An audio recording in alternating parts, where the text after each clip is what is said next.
घोक्ने मान्छे छ भने घोकेरै जाने, त्यो बुझ्न अहिले बुझेर सामान्य बुझ्नु, तर त्यही फोकस चाहिँ घोक्नेलाई नै गर्ने, किनकि त्यो बानी लगाइसकेको त्यसले एउटा लेभल बनाइसकेको छ।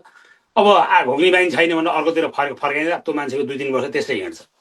धेरै मान्छेलाई चाहिँ हामी यस्ता टिचरले बिगारी छौँ है, धेरै विद्यार्थीलाई पास हुने विद्यार्थीलाई फेल बनाउने हामी यस्ता छौँ, बुझ्नु भएन? त्यसै लगाइदिने। अब आफूले 5 वर्ष चाहिँ मजासँग मेहनत गरेर पढेपछि 5 वर्ष नपढी कहाँ बनिन्छ, त्यसै कहाँ बनिन्छ भनेर हतोत्साही बनाइदिने। त्यस्तो कुराले हामीले बिगारिरहेका छौँ। यहाँ यसो म हेर्छु होइन, मान्छेलाई बेकु बनाएका चाहिँ हामीले हो कि।